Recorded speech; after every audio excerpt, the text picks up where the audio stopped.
The only person that's going to stop you is you. So I tell my kids that, hey, we can be whatever you want to be. And I'm talking about the whole place erupts. And I think once I actually heard it on the TV, that's when realization kicked in, like, wow, it's happening. People's true colors do come out, and it's hard. It's a hard thing, I think. And if you have a big heart, you really can get taken advantage of. And Really know what to do with the money when I got it. So why they taking so much money? And you just watch how people change when it comes to big money. And I ain't, I always been a person that I never wanted the money to change me. Not saying, oh, I'm me because of sports, but in a sense, I am me because of sports. And so when it was gone, it's like, who am I? People come from nothing, get the world, lose it all, and get it back. so Laurence Maroney played for the University of Minnesota. He rushed for over 1,000 yards his first 3 seasons, got drafted in the first round by the New England Patriots, played a huge role in their undefeated 2007 season. And he's the founder of LM39, a nonprofit organization he started in 2015, I think it was. No, And 2006. 2006, you started that? Wow. Awesome. Yeah, so I started it the same year I got drafted. And then I think we went all the way into 2012 with my events that I was doing. And then then it fell off because I had went through my little issues and reestablished it back in this year of 23. Okay. All right, cool. And that's the organization provides support. The purpose is to help underprivileged kids, help them. It says, I looked on your website, mentally, physically, on and off the field. So you're just working with kids in your hometown, and you're in St. Louis right now? Yes, sir. All right, cool. Good. So, all right, well, I got a lot of questions for you, my man. So Hopefully I got some good answers for you. all right, we're gonna see, right? So you started off at Normandy High School, right? Yes. And you played more than one sport. Yeah, so I when we, growing up, you watch Jerry Rice, some of the greats. And one thing that always stuck with me that Jerry Rice said that if long as you in shape, you never have to get in shape. And so I did every sport because I never wanted to get out of shape. And so I did football, basketball, track all year round to stay in conditioning. So I didn't have to get into conditioning. I hear that. So the success you have in all those sports, was football obviously your primary sport? If I tell you the truth, baseball was technically my best primary sport, right? I just think at that time, football had my heart, right? And so football was a learned sport for me, and that's why I be so blessed and be so proud of it because if you wouldn't believe, I was never a big kid. I played offensive line and defensive line in Little League, and I wasn't even big. And so I never even played running back until my freshman year in high school. And it was probably out of a 10-game season, it was probably the sixth game of the season when they finally decided to put me at running back. And so for me, football was always a learned sport, but naturally from Little League, I was just great at baseball. Wow. And so once I got to high school, I went out for my baseball team, and that didn't work out. And then I went to track, and which is it kind of sucks because you put two great sports in the same seasons and make a person have to pick and choose. And so it's like I knew I wanted to play football, even though I knew baseball was my best primary sport. And so I did track because I knew track was going to help me be a better football player. So that's how it was. But yeah, baseball was really my best sport. Wow, it's crazy. Who had the biggest influence on your life when you were younger? My mother. She was always my biggest fan, biggest supporter, my inspiration of just watching her work tirelessly every day to provide for me and still coming home, taking me all over the city from this practice to that practice, showing up to every game, not missing a game of practice, and really just watching her raise me and raise my brothers and sisters. It just gave me the motivation to help try to change our situation. What would you say is probably one of the best things you learned from your mom that you carry with you today? Oh yeah, that's the easiest. And I tell my kids, and the one thing that she always told me, the only person that's going to stop you is you. And I live by them words. And I knew I wasn't gonna let nothing or nobody stop me. And if I wasn't gonna become successful, it wasn't gonna be because somebody else stood in my way. It was because I stopped myself. And so I tell my kids that, hey, we can be whatever we want to be, and only you gonna stop it if it ain't gonna happen. So she always told me that, and I live by it, died by it. Yeah, I mean, I always say, we're our own worst enemy, right? So, we put steel ourselves, and yeah, no doubt. So, and what would you say? Who would you say, kind of moving through your career, who would you say has been an influential, maybe someone that you looked up to, whether it be someone on the team or a coach, or like who really had an impact on you, your growth as you started to get older? Um, That's a great question. So, you know, most times it'd be always a coach. I didn't really have like my coaches were good for their reasons they was good at. I think for me it was just my family and me and myself, just me wanting to change my situation. I see what our situation is, and I just wanted more from life. And so I held myself at a higher standard because I wanted more. I just didn't want the normal life that everybody was living that I seen in my future because I'm watching all my family's future. And it's like, no, I want to do something different. So for the driving force was really just me and my family and just wanting to just have something better and more. What were you trying to change? What was so tough? The upbringing, like I'm not saying we was poor at all. I'm not pulling that story like we was poor, but we didn't have the best housing or the best financial backing. I didn't have all the good name brands and all the things, but I had all the necessities that I needed to survive as a kid. And so I just wanted more. We grew up in an 800 square foot home, 2 bedroom, 1 bath, me and my sister at one point, and then me and my brother at another point. So it was just always, I just wanted better. I just wanted more. So Like, then all I of a wasn't sudden content. you go to college, you absolutely crush it at Minnesota, and 3 years in, you're like, I'm out. I can go to the NFL. I mean, here's the payday. I mean, like I think about today with the NIL, kids are getting paid. Oh my God. Please don't get me started on that. I want back pay. Painful. Like I know, like Please, I want retroactive pay.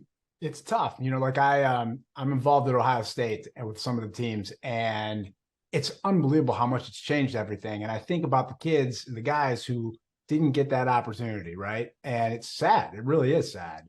And I could see why. And again, maybe you could tell us, and you can share a little bit about your decision. Was it a no brainer for you? Like, I mean, you got drafted in the first round, right? So like you you knew you could go. I'm gonna be honest with you. I was scared. So really, honestly, it wasn't even a thought on my mind after my junior year, right? It was more so of factors throughout the season. Like me and my head coach, Glenn Mason, we're good, but it was just a lot of things that was I can see, and the people that was on the team can see. It was to where it made me question about coming back from my senior year because a lot of things he was doing, it was like to the public eye, you wouldn't see it. You was like, oh, it's a great relationship there. But he was doing the things to where it was like, I have an option to come back, and he's really playing me without playing me right now. So what's gonna happen when this is my senior? What is he gonna do? And it was just more so, it was a lot of that really helped make my decision. It wasn't even about the money because it was like I love college and I was getting so much love in college and long as I was on campus, so much stuff was free. You know what I'm saying? A lot of people around because of the great things I was doing, they was real big supporters. So it was like at that point, I didn't even need money in college. So I wasn't in the rush to Right. go into the real world, you What know. happens? Do you go out and get an agent? Do people start coming at you? How does that work? Yeah, so for me, it works different for everybody, but I think I had a nice little name for myself, built a nice brand for myself, and you just start seeing agents pop up at games, and hey, if you want to come out, we want to represent you. And then, like I say, it wasn't even me coming out, wasn't even a thought on my mind, because the previous year, my running teammate Marion Barber, rest in peace to my brother, he left, and we basically was doing identical numbers as far as rushing, and he went in the fourth round, and it was like, well, what makes me better than him? So I definitely was in no rush to go, because I was really nervous, because it's just like I just watched my brother that I know he's great go in the fourth round, and Right. we have literally identical numbers, and it's like, yeah, I don't know. And then, like I say, when the bowl game happened, and just that my whole junior year, it was just a lot of off on the field, behind the scenes stuff that was frustrating. So when the camera asked me, it was really um just a sporadic answer. Yeah, I'm leaving. And it wasn't even like, because it's like I felt like I was put in the hot seat. It wasn't even no thought. I wasn't even quite sure if I wanted to leave, but it was like I put it out there in the air now. And so it was like, at that point, we just got to roll with the punches. And so, um, a lot of agents was definitely coming to the games and wanting to represent me, and it had to go through that process. And so, it turned out great for me. But it was sporadic though. So walk me through, like, when did you know you were going to go? Like, you get the call, like, how does that work in the draft?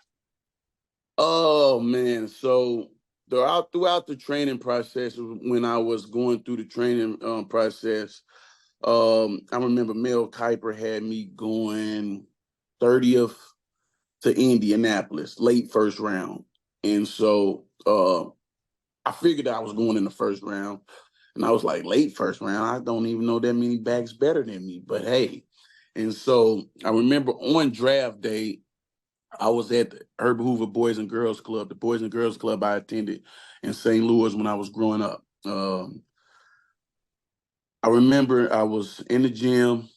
The draft started, and I think like the first 4 or 5 picks I sat in front of the TV. All right, my name ain't getting called. I'm not trying to be one of them people just staring at the TV and then day one go by and my name not called. So I decided to start playing basketball. So I go in there and start playing basketball. I gave my phone to somebody else, and I wasn't even watching the draft no more. It was like, it's gonna be what it's gonna be, because it's out of my control at this point. Right. I remember somebody just bringing me my phone, and I was like, who is that? He was like, I don't know. Somebody asking for you. So I pick up the phone, and what's funny, it was Bill Belichick. I was like, he was like, yeah, this Bill Belichick with the New England Patriots. We're on the clock. We have the 21st pick. We're considering picking you, but hold on. And I'm like, hold on. And so I think, that 2 minute hold on at that time to me felt like 10, 15 minutes. To Right. me, I felt like he had me on hold for too long, to where it's like, man, I should hang up, but I'm not. And I remember he get back on the phone, and he was like, yeah, we're going to take you with the 21st pick.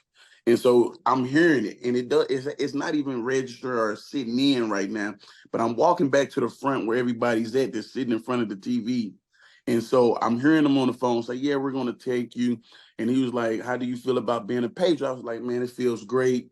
He was like, well, congratulations. Then Kraft gets on the phone, say a few things. Belichick get back in and start breaking down the do's and don'ts of their program. And I'm like, wow. And so I'm still on the phone, and then I sit down in the chair, and uh, the commissioner comes out with the 21st pick. New England Patriots takes Laurence Maroney, and I'm talking about the whole place erupts. And I think once I actually heard it on the TV, that's when realization kicked in, like, wow, it's happening. Right. Dreams coming true is happening. Was it an absolute culture shock? I mean, like, your life changed overnight, right?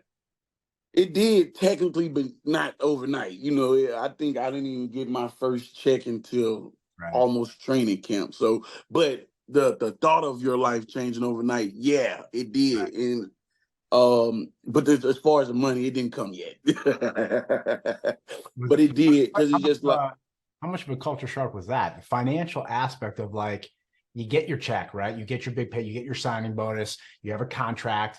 you know, you got to perform, you want to perform, and you're ready. You know, like you're going in. I mean, look, you kicked off a pretty solid start. I mean, you really had an impressive start, and then my heart breaks when I was watching all the highlights and everything in 2007. It's like, oh my gosh, that last game, it's just nuts. Like I want to talk, we'll go through a little bit of that, but was the financial impact of it what you thought it would be, or after everything's said and done and taxes and everything you got to do, just like, holy cow, it's actually not what I thought it would be. Oh man, I'm gonna tell you a quick funny story, and I'm gonna try to be as quick as possible. So I remember my signing bonus was supposed to be $1 million, right? And so when I go into the office to get this $1 million to get the check, like I can't wait to get it because I'm finna call all my friends. Hey, listen, I bet y'all ain't never seen one of these before, right? And I get it, and I think it was like 510 or 505. I'm like, hold on, this is not $1 million. What's going on?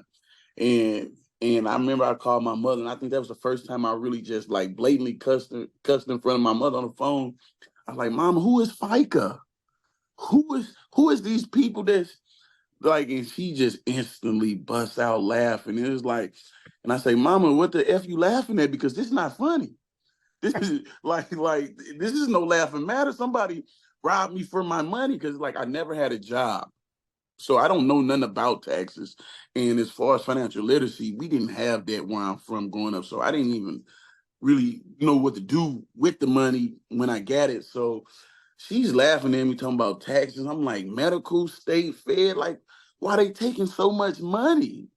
Like what, like who are these people? Like, why do they need all this money? Like, why can't we just give them a little piece? And so that was my first introduction into the real world. And it wasn't unpleasing. They turned something that was supposed to be in just like a moment into just a frustrating moment. Like, wow. Right. So taxes take half my check. Right. It's not. And I asked, I said, Mama, well, how much do taxes take out of you? I think at that time she was like 21%. So why they ain't take 21% from me? Like, Higher. why is they taking 49% from me? She was like, well, baby, you in a different tax bracket. What that mean? what do that mean? But yeah, so it did change, man, and it was a lot of learning. And for me, it was just really just trying to learn the business aspect because all the way up until this point, football has just been fun. Right. You know what I'm saying? And so it was just really now trying to find the balance between fun and business. Did they help you with that? Did you have Oh, go-tos? Did they try to protect you a little bit from it?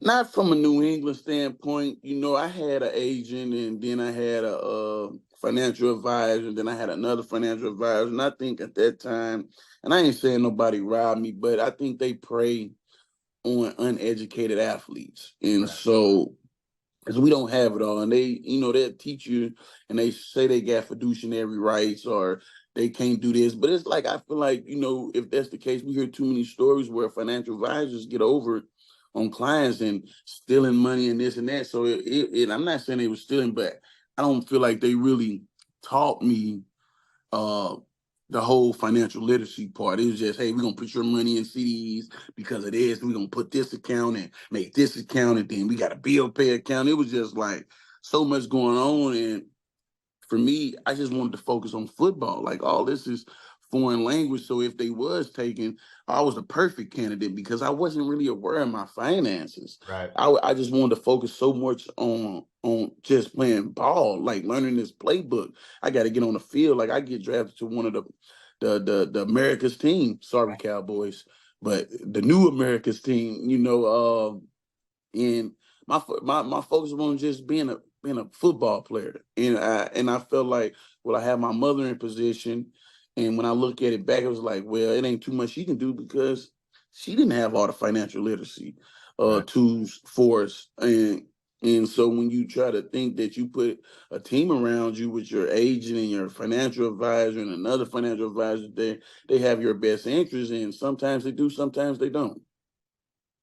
Was it hard for you to trust people, or are you someone that will, they got to earn your trust, or do you feel like you trusted too much? I think I trusted too much because I was kind of what they say, kind of green.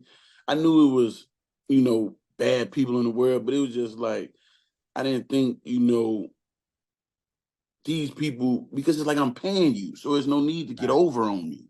I Right. think, for me in my mind, it's like, well, the more money you help me make and save, it's the more money you receive. So it's like, there's no need to get over on me. But it was certain situations where just I didn't like the way it played out. Don't Yeah. like how things were done. I've been in business for 25 years, and I've learned that people care about themselves. They do. And it's not to say there's not good people in the world, but at the end of the day, people care about themselves. And most of the world that I've experienced is self-serving. And so, it can look a certain way on the outside, but at the end of the day, when push comes to shove, people's true colors do come out, and it's hard. It's a hard thing, I think. And if you have a big heart, you really can get taken advantage of, and For just the sure. way it And works. you just watch how people change when it comes to big money. And I ain't, I always been a person that I never wanted the money to change me.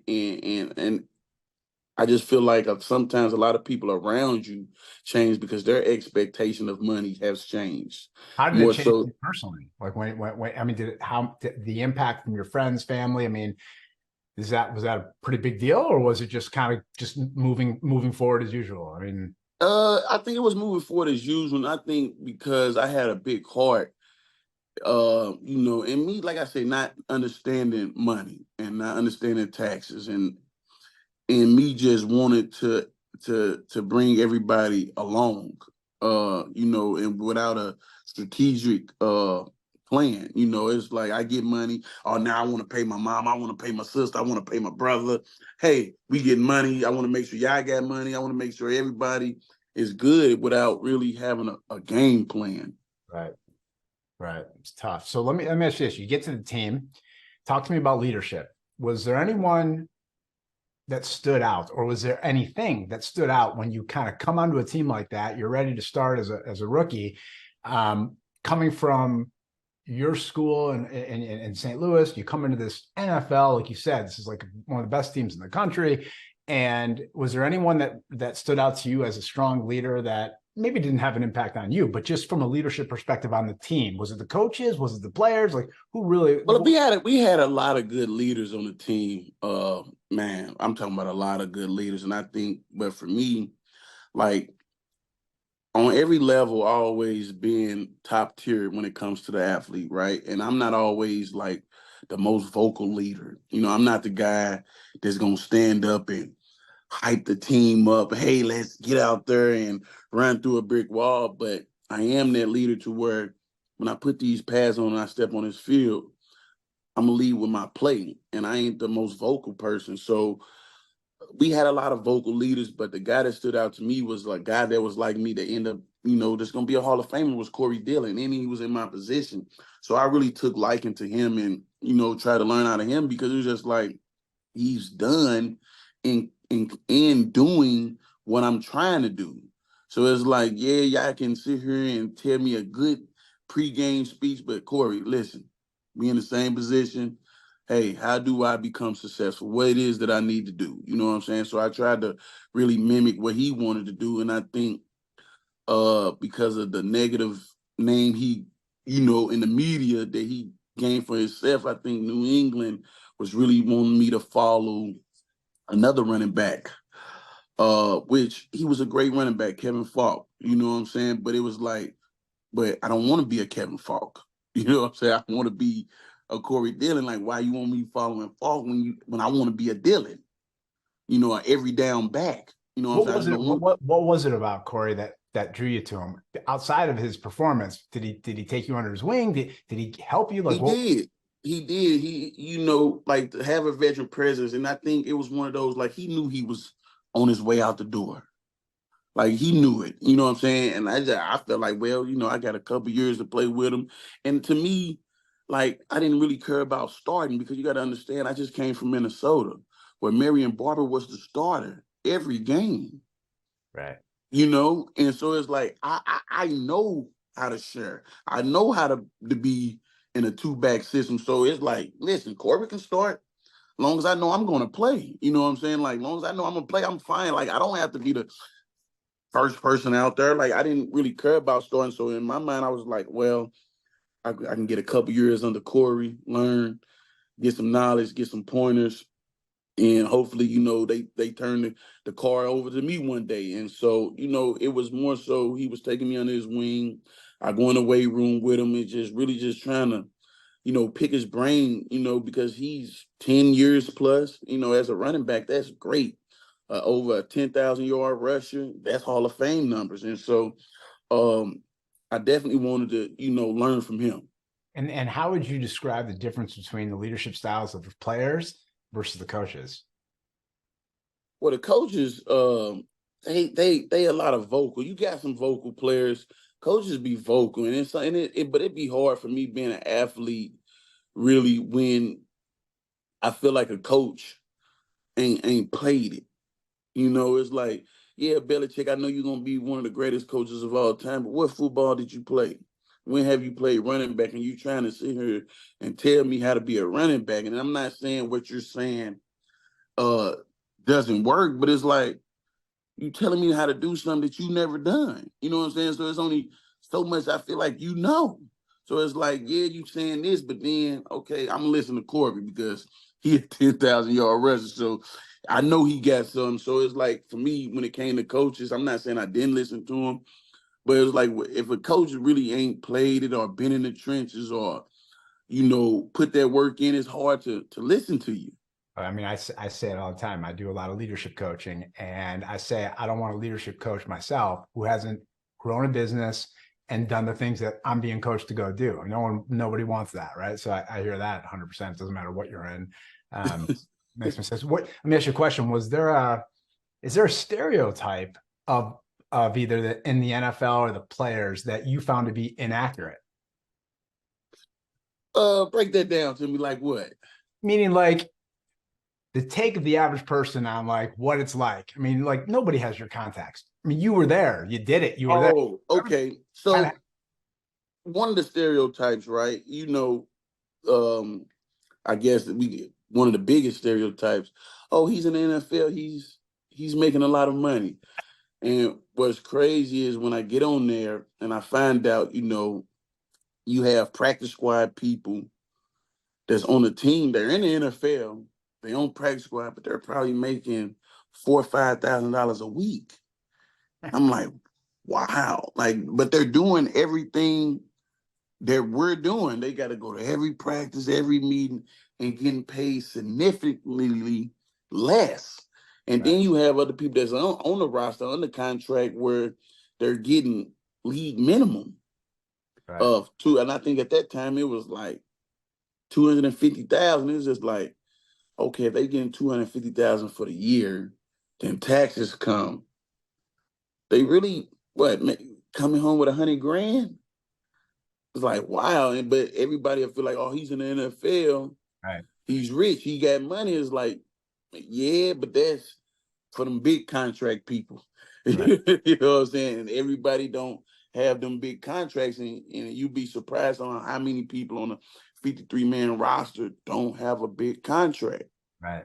Right. It's crazy. And then there's a side that says, okay, even those guys, though, I guess it's better than going somewhere and punching in and punching out at some job. Yeah, but then it's like, but what you're putting your body through and what you're doing, is it worth it? Right. So that's another thing, is that people don't have context over how trashed your body gets, right? I mean, especially in your position, I can only imagine it hurt. That's just from the physical part. I'm just saying, even from a mental standpoint, like people don't see the behind the scenes of the way the coaches will talk to you at times, and and it's like, man, you talking to me, you trying to belittle me right now. You know what I'm saying? And that's why I'm saying, like, at a time in my career, it even felt like to me, is like, is this money I'm making even worth it? Like, look how they talk to you. Look how they look at you. Because they look at it as a business and they talk so reckless, like, hey, coach, watch your mouth. You know what I'm saying? Like, did it surprise you so how much of a business it really is? it's all business. Right. It's all business because it's like every day, regardless of who you is, they're looking to replace you, Right. right? Let's just be honest. Like they only gonna give you this money because they feel like they can make 10 times this off you. All And right. so once that they don't feel like, oh, they can make it, now it's like, okay, who can we look to replace you? Or even if they can, and it's time for contracts. And it's like, oh, it's now he gonna want the big money. Like, all right, well, we know we need him, but we're gonna have to give him a lot of money. So can we get somebody to do something almost like him, might not do it as good as him for cheap? And you got to think about it, being a running back, they're like buses. It's running backs in every draft class. For sure. And so at that time, they had Brady. We don't need no all-star running back. So we're not going to pay an all-star running back. We can just get a person we can hand the ball off to a few times, get them for cheap. So it's like everything is a business. And I think that what kind of took the fun away from it for me a little bit, because it's like, wow. I'm curious, like you get drafted in the first round, you're excited, you're pumped up, you're ready to go. You go in there and you're doing great your first year. How long did it take before your eyes open up to what it really was, which is that, and it's not, look, it's not, it makes sense that it's a business. It's a bit, everything's a business, right? So like, but for someone who's just loving the game and just wants to play the game, that's a hard wake up call when you realize it. How long did it take for you to kind of grab onto what was really happening? I think it was really, I think after my third year. Yeah. A lot of us, I think Brady went down that year. I think that's the year Matt Castle came in. We had like 11 starters.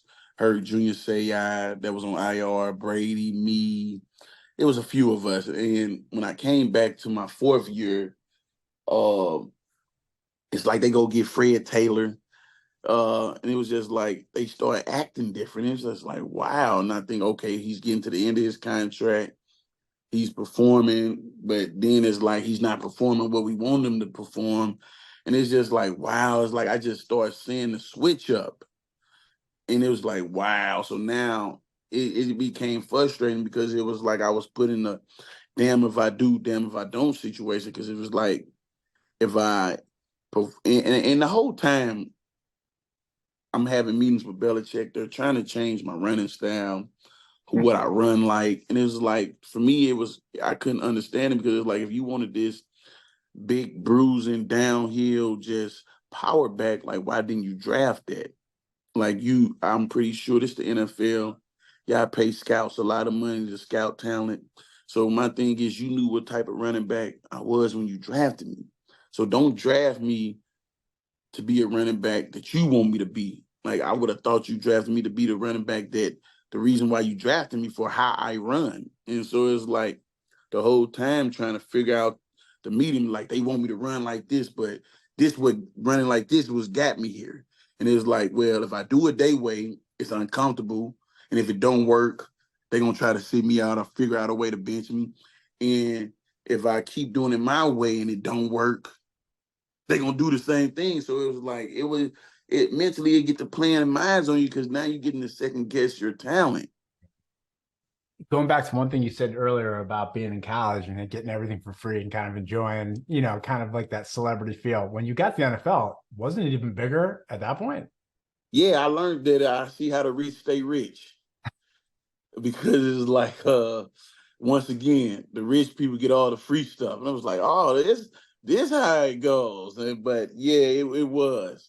But like, and that's why I tell people in college, like, oh, I could have stayed in college because it was the same thing for me. College gave me a little glimpse of what the NFL gonna be, but it's just on a scale times 10. But yeah, it was the same. That's cool. That's very cool.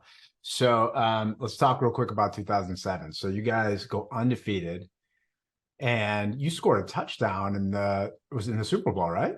Yeah, the first one. Yeah. And so I mean, I'm not even gonna ask how hard it was because I can only imagine that was a just brutal, brutal, brutal game. But just talk to me about that year. I mean, were you on cloud nine that year? I mean, was the team was just Well, low? listen. So it was one of those type years for me, right? So I say that to say because we that year We get all new receivers. We get Dante Stallworth, Wes Welker, Randy Moss. Um, then that's the year I think Josh McDaniels leave and go to Denver, right? And then that's the year the Spygating happened at the beginning of the year for the ball deflating. So it was like we already in the headlines. And so at the first half of the season, I was really absent because it was really a passing game. And you know how they talking, Maroney this, Maroney that. But it was just a air attack, right? And then, as the second half of the season started progressing and the weather changing, as is when I really started coming on and 100-yard game here, 100-yard game there. Um, and so when we get to week 16, I had 2 touchdowns, 94 yards against the Giants. Moss had 2 touchdowns. I think that's the game Brady and Moss broke the record for 50 touchdowns and 23 touchdowns receiving for Moss and 50 for Brady. Or one of them. And so then we get into the playoffs, and I have 120 some yards back to back in the playoff games with touchdowns. So it's like now I'm on fire. You know what I'm saying? I might not have did nothing the first half. Yeah, I was talking about me the first half, but you're loving me now, and it's just, and that's the thing too. The media, man, is just really Brutal. They there for a job. 1 minute they're your friends, next minute they there to tear you down. And so you gotta, like I say, mentally be strong enough to deal with it because it's just like they was, not stoning me, but they was talking bad at the first half. And it's just like, is y'all watching the games like I'm watching them? They're not handing it off. It's a lot of passing going on. Like, how do you expect me to get 100 yards when I'm getting the ball 8 times a game? Like, what do you want? But the second half, I came on strong. Like I say, in the playoff games, came on strong. And so when we get to the Super Bowl, we playing the Giants again. I say, in my mind, ooh, look at this early Christmas present. Like, we just beat them week 16 to go 16-0. I had almost 100 yards, 2 touchdowns against the Giants. Oh, yeah. This is an early Christmas present for us. And we get out there in Arizona, nice and hot, and they want to go back to this air attack. I'm like, oh, what just got us here? And I'm not saying the air attack didn't get us here, but it's like the second half, if anybody really watches that season, the run game started bringing us home. And it was like, if you watch football, they had 3-14. It was like, so they naturally create holes because they're a two-cap team. They don't really penetrate. They sit there at the line, and a lineman got to control 2 holes, so he's not really picking a hole or penetrating. He just want to try to hold the line up and see which way you go. It's like a cat and mouse. So all I'm saying is we can get 3-4 yards every time, keep the chains moving. And they just went to a different game plan. And as you can see, they tried to go back and do all that passing with Welker and Moss and all that. And they had a game plan for that. They must have knew we was going to do that. And they got to coming with blitzes, and it was just too much. Tough loss, man. On a better note, when did you get to do the commercial where you jumped through the car? Oh man, I think that was in 2008 or 9. I That was mean, when I think that was when fantasy football that's when fantasy football first. I tell people all the time that's when fantasy football first came out, and nobody was really on it. Not like now in today's age, like fantasy football is that is that. But this when it first started, and these was commercials to get people on the fantasy, like, right. hey, try this fantasy football and pick this player. And that was one of those ones to where we was the first commercials. Reebok had the first commercials for fantasy football. They was called the Fantasy Files. And basically why all these athletes that was under Reebok, why you should pick them on your fantasy football team. And I think they came up with it. I think I had one of the best ones that they Oh came my up with. gosh. I mean, first off, I used to play in a high stakes fantasy football to the point where the people we played with, my buddy and I put it on, there were guys that flew out like into like Vegas, and they were like out there doing the drafts, and they were going to people's camps, and they were like doing all kinds of crazy stuff. It was because it was high stakes. People were making a lot of money. Yeah. And I remember your commercial. And so when I got the email that I was going to get a chance to meet, I'm like, no way. And I looked it up and I'm like, yes. Was it your idea to do that? No, it was all Reeboks. Like No, I to didn't go know. to the car. No, that was all Reeboks. Like it was already set in stone. I didn't know what the commercial was. I didn't know what it was gonna be about. Like I didn't even like I just knew it was a Reebok commercial for Fantasy Fouls. And so technically when we doing it, right, and so we all know I didn't go through the car. Right. You know, it's a special effects. And so I'm running up to the car, then they move the car out the way, then I keep running, then I gotta dive on the little blue mat. I think I did that about 1,000,000 times until they felt like they got the right view. And then I lay in the car and they take pictures or whatever. Look, it looks like you're going through. Because basically they have video and pictures, like basically say still shots of me, like I'm laying on the console with my feet up and I'm stretching my arms out. So I am actually in the car, laying through the windows, you know. And then on the come out part, basically, I'm on the passenger side. And when they say action, it's like I got to flip and roll, right? And so and I still didn't know how this was all going to work out. I remember before the commercial came out, they sent it to me. I said, oh, my God. It's crazy.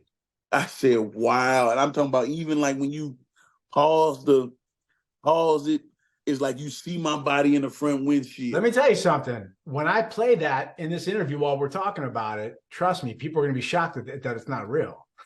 Man, listen. Well, I hate to bust their bubble, but to anybody else, it was real. I tell my friends all the time, they used to call me like, man, was that real? I say, is it money on the line?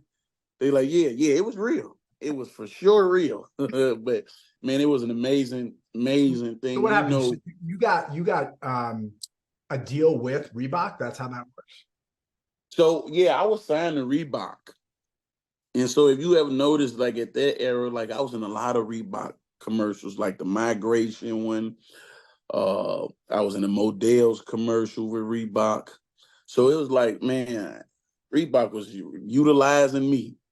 And I was loving it. They was putting me in all the commercials. And I wanted to do acting. So, I'm jumping to get in every commercial. And I noticed, too, being in front of that camera just help your brand. It just make you become more of a household name because like they're constantly seeing you. And now it's a chance to see me without the helmet because it's like, yeah, everybody know Maroney when you see the jersey, but I got a helmet on a lot of times. So it's like doing these commercials and being in front of that camera actually give them a chance to see me without a helmet on. It was like, oh, that's Maroney. Oh, so it was great. Yeah, that's cool. So talk to me about post football. So you get done with the NFL. Was that culture shock transitioning? It was because football brought so much, right? And to my life, right? Sports. And I'm even just saying football, but sports brought so much to my life. And it was a major part of my life. So I think that was a big part of my identity. And so when it was over, I felt like I lost a big part of my identity or who I am. Is like not saying, oh, I'm me because of sports, but in a sense, I am me because of sports. And so when it was gone, it's like, who am I? And so from 14, even to now, but from 14 to 18, like I suffered deep depression, anxiety, a lot, and really trying to figure myself out. And really, I felt like I dug myself in a hole so deep, it was just like a never ending, like I'm never going to get out this hole. Financially, I didn't have, like I say, financial literacy, didn't have that. So a lot of money that I did have was going and dwindling down. And it was like, how am I going to survive? Like, how do I get out this funk? Like, what am I going to do? That's why, like I say, 2012 was like my last event with my foundation because like it's hard to really do anything when you need help yourself. Right. And so 2018, I met my lady, and then a lot of good blessings actually happened to where financially I was able to start digging myself out of this hole and get on solid ground. But mentally, I still wasn't there. Who was your rock? Who was your go-to during this tough time? Um, so one of my guys, Ben Jarvis Green Ellis, which I played with, they called him the law firm. I got a lot of good tough love from him. Didn't really give me a pity party, uh, which I thought I probably needed, but I did need, but I thought at the time I needed a pity party. But mentally he kept me pushing and kept me driving to get out the hole, and kept me working and kept me, believing in self. And so then, like I say, then on help, when I met my lady in 18, she became to be a part, a rock for me that Benny couldn't be, you know. And so once I was able to get out the hole and was cool, like somewhat cool again, it was more so I wanted to be out of sight, out of mind. It's like, social media now has became and took off. Now it's real big. Now it's probably been 10 years since I've been in front of a camera. It's like, am I even still known? A lot of stuff was going through my mind. It was just like at this point, well, listen, I've been behind the scenes so long. Well, I just stay there, out of sight, out of mind. And like I say, my lady kept just punching me, punching me, punching me. Like, hey, no, your life is meant for more. And it was like, and I really couldn't see it because, like I say, I was been dealing with my depression and anxiety and all this stuff. And she was like, your story has to be told, it has to get out there. You can help people with your story. It's like, how many times do people come from nothing, get the world, lose it all, and get it back? And it was just like, I don't know. And it was like pulling teeth with me, like, no, you need to get back out here, get out here in the community. And I was like, no, I'm cool. I'm all right where I'm at. And I'm back on solid ground. I just stay in my little shell, in my little cave, and mind my business, and raise these kids. And she constantly every year, hey, no, your life is meant for more. And so this year is like I just like, well, last year I started buying into it. Like, all right, listen, if you see greater and better things for me that I'm just not seeing, then I take a leap of faith and get back out here. And so, we start doing getting my foundation reinstated and going, and we put on our first event this May. We did it this May. It was May 6th. We did an athlete mental awareness event, one to connect the community with the resources, and one for me to get the resources, and because I dealt with it. And if any athlete or any people that was dealing with mental health issues, and to let them know it's okay not to be okay. And the worst thing you can do is suffer in silence. And that's a lot of things that I was doing because I was used to being the provider, the rock for everybody, to where at this point I feel like I had to continue to be, even though I wasn't in the best position. So it's like I was suffering in silence. And so I just wanted to put this event on, which is I'm gonna do every year, and just bring the resources to mental health and keep it, so I can reach one, teach one. I would imagine you can connect with these kids pretty well. I'm sure they can connect with you really good because you're a very genuine person. I mean, like, what you see is what you get for sure.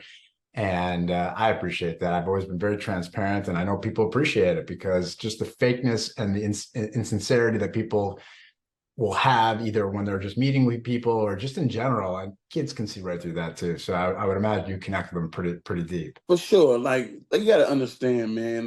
Like when you being fake, it's like you're not being fake to others. You just lying to yourself. And it's like the only way for me to even deal with my issues and to move forward is to be honest about them. You know what I'm saying? I can sit here and, oh, life been great out the football, all I want. But I know in reality it hasn't. It Right. hasn't been all peaches and cream. It's just like, yeah, I can keep telling myself lies, like, oh, it's been great, and I'm never gonna progress. I'm never gonna move forward. Like mental health is not something that it's a cure. Like I can give you a cure and it goes away. It's just really teaching people how to cope with their episodes to lessons the episodes when they do have them, and that's what it is. And like I just want to be honest with self because I've been lying to self for so long that I'm just tired of lying to myself. So it's like I have to be honest with it. I have to be honest with myself, and if Yeah. my honesty can help the next kid, athlete, or an adult, then I want to tell them my honest story. So most people's addictions stem from not knowing how to cope. So they numb themselves, and that's where addiction comes from, right? So how do people cope? Someone comes to you, some kid who's struggling, whatever it is, like, and you're trying to teach them, and it doesn't happen overnight. It's a process. It's a marathon, right? Some people choose therapy. Some people have medication. Some people, I mean, there's lots of different ways that you can find ways to cope. Some people will tell people that you have to find something that you love that's healthy to replace whatever For negative. sure. So what has been either a go-to for you, or what have you learned, or how would you advise, and what kind of advice could you give someone who's trying to learn how to cope and they have no context and no help? Well, once I tell them, listen, one, we got to find things that you love to do, whether that's eating healthier because that helps with mental health, the healthy eating, the healthy lifestyle, working out can lower stress, whether it's lifting weights, running, jogging, yoga. Um, find a hobby. For me, like, as childish as this gonna sound, like my little piece. Hold on. My little piece was video games. You know what I'm saying? It sounds childish, but that was one of my little comfort zone that takes me away and help me, straighten my mind, clear my mind, and get me away. So with my event, like I say, I had therapists there. I had different resources there, from financial resources, because some people mental issues is finances. Some people mental issues is weight. So I had gym owners there. I had therapists there. So it's like I tried to cover as many aspects as mental health as possible because everybody mental health ain't the same. I had suicide prevention. It was just so many different ways to resources to try to help people with all their different things. I had a meditation station set up, had arts and crafts, had a gaming truck. It was just like my thing is I know I can't cure your stuff overnight, but for these 4 hours or 5 hours, I just want you to be able to get away, relax. You know what I'm saying? Feel free. Very cool. It's very cool. People want to look up the foundation. Where do they go? LM39foundation.com Okay, cool. Very cool. and LM39 Foundation on Facebook and Instagram. So I'm curious, last question I got for you, because I know our time's running out. When you talked about the identity piece, that's such a big deal. In the leadership program that I've been involved with, the identity piece is a big one, because we attach ourselves to who we are, maybe in a position, and those titles, those labels, they are not your true identity. They are temporary. Right. And your story is a perfect example of that, right? And everybody can say it. A CEO can say it. Anyone can say it. Have you figured out who you are? Yeah, a little bit. I have, and the more I get out here, the more I've been figuring out who I am, because I really thought I was Laurence Maroney because of sports. Right. But at the end of the day, with or without sports, I'm still Laurence Maroney. And it was hard for me to figure that part out because I thought I was only Laurence Maroney because of the greatness I was as being an athlete. And so the more I got out here and the more it's like I seen people like excited to see me, or man, I love watching you. And I just seen how much joy y'all brought them. It's like, wow, I haven't did a sport or played a game since 2011, over 12 years. And that same excitement is still here for a lot of people when they see me. Oh, can we take a picture? So it's like, wow, okay, I must be some more than the job I did. Right. And so the more and more I get out here, the more and more I start to realize that regardless of what I do, what's in my bank account, I'm still Laurence Maroney at the end of the day. Right. My friend, I really appreciate you spending time with me, I and I wish appreciate it. you love and health and success with your foundation and with your life and everything all your endeavors that you're in. I'm a big fan of you. I think it's great. I love watching you. I love the commercial. I love you more in person now. And look forward to delivering a cool article for you. Some cool Man, thank you. I appreciate it. You're welcome, my friend. You have a great weekend, and I look forward to connecting with you again. Okay. All right. Thank you. Take care. Have a good one. Take care. All right. You too. Bye.